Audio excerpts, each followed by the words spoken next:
Il y a du monde à Paris, nous transporte à Berlin au printemps 1945. Les Russes arrivent en conquérant dans cette ville détruite. Une femme se souvient, un témoignage exceptionnel, un texte, une parole incarnée par Isabelle Carré. Elle est notre invitée. Bonjour Isabelle Carré. Alors donc nous sommes en 1945, les Russes arrivent en conquérant et les femmes sont considérées comme des butins de guerre tout simplement.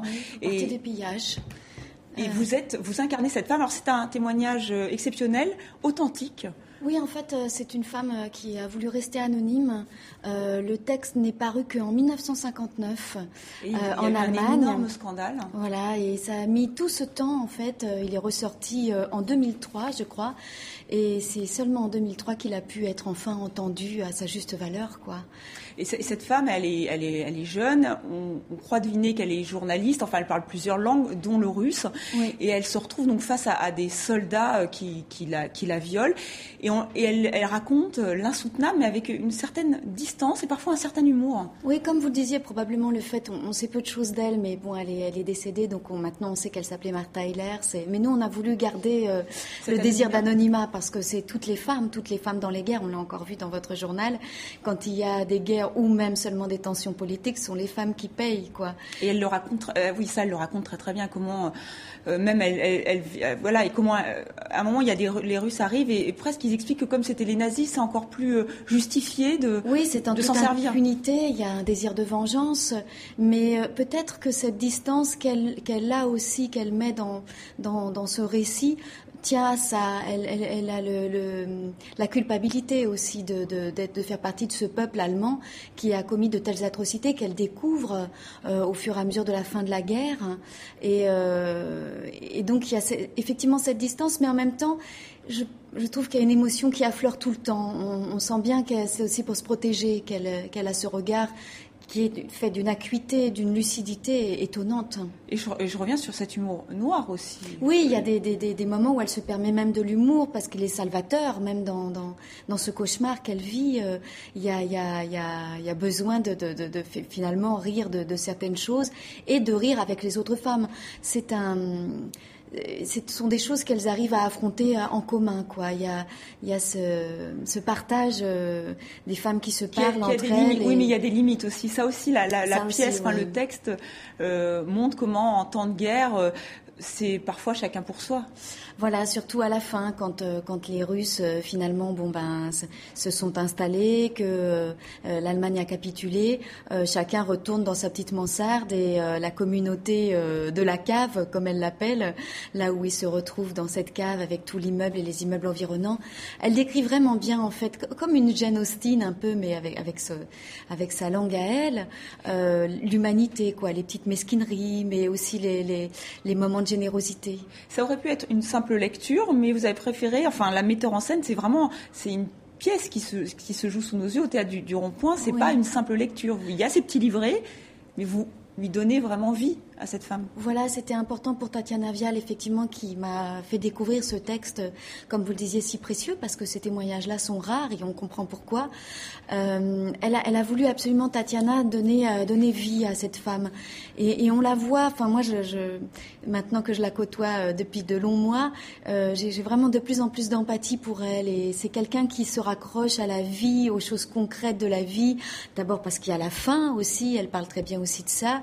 Ils n'ont rien à manger, il faut faire la queue pour le gruau, il faut ramasser de la verdure le long des rues. Mais en fait, finalement, elle parle de ça comme de quelque chose de salvateur, parce que ça raccroche à la vie au quotidien. Et il y a l'instinct de survie, elle explique, elle se rend compte qu'il va falloir trouver un protecteur, et elle tombe aussi amoureuse. On pense effectivement aux femmes en France aussi, celles qui ont été accusées d'être des collabos. C'est le même, on peut aussi se dire que là, il y a un mélange des genres, les frontières deviennent complètement floues. C'est ça, exactement, les frontières sont floues et on n'est pas dans un manichéisme où les gens... Du reste, de voir la guerre du côté allemand et du côté des femmes, ça aussi c'est un nouveau regard, parce que il ne s'agit pas évidemment de dire qui est plus victime que... de faire une espèce de parallèle. C'est pas peut-être que c'est un texte qu'on pourrait faire aujourd'hui, plus de 60 ans après, alors que juste après la guerre, c'était un message impossible à entendre. Impossible à entendre aussi pour les hommes qui n'avaient pas pu protéger ces femmes et qui avaient une culpabilité incroyable. Une question qui est restée longtemps tabou. Alors Isabelle Carré, ce qui est frappant dans votre carrière, c'est que vraiment vous faites des comédies, ça c'est une évidence, mais il y a vraiment des films qui abordent des sujets graves, douloureux. Je pense à Se souvenir des belles choses, mais il y a aussi votre prochain film, Rendez-vous avec un ange, où là on évoque l'euthanasie. C'est un choix pour vous, être acteur, c'est aussi parler de ces choses graves? Moi j'aime la légèreté, j'aime rire, mais on ne peut pas faire ça tout le temps. Il y a des moments où on a envie de rentrer, je parle là comme spectatrice, dans une salle de théâtre ou d'aller voir un film et de sentir qu'on va apprendre quelque chose, qu'on va être un peu modifié aussi, la distraction c'est fantastique, on en a besoin, mais pas que de ça, sinon... Et vous échappez aussi au piège du glamour. On a l'impression, en France mais aussi dans le monde entier, que les actrices aujourd'hui, elles doivent se prêter à un certain jeu, elles doivent faire la couverture des magazines People ou incarner une marque. Vous, on sent que c'est pas du tout votre truc. C'est-à-dire que si j'ai du temps pour moi, je préfère le donner à mes enfants ou je préfère le donner à des livres, à des lectures. Je préfère, voilà, il y a. Et on peut mener quand même une carrière. Enfin, rassurez-nous. C'est vrai que l'extérieur, l'esthétique, la beauté, tout ça, c'est très important. Mais enfin, il y a aussi des nourritures intérieures qui me semblent encore plus vitales. Mais il n'empêche que les réalisateurs pensent à vous. Oui, j'ai cette chance, j'espère que ça va durer, effectivement en plus pouvoir me partager entre le cinéma et le théâtre, et ça c'est vraiment un équilibre auquel je tiens beaucoup aussi, parce qu'il y a un travail qui est différent. Avec Tatiana Navia, là on a pu pendant 1 mois et demi fouiller ce texte, se planter, essayer plein de choses. Et là vous êtes presque seule en scène, puisqu'il y a...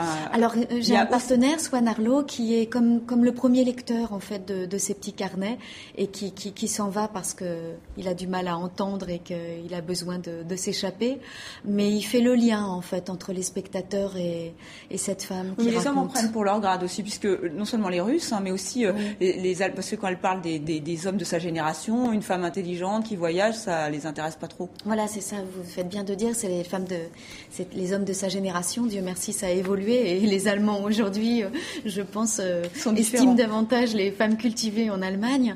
Mais c'est vrai que ça se situe dans un contexte où les femmes avaient encore beaucoup de chemin à faire. Merci beaucoup Isabelle Carré d'avoir accepté notre invitation. C'est moi qui vous remercie. Et vraiment, c'est un très beau texte et un très beau portrait de femme. Une femme à Berlin, c'est au Théâtre du Rond-Point à Paris, si vous passez à Paris. Sinon, c'est un très beau texte aussi à lire, à découvrir dans toutes les bonnes librairies.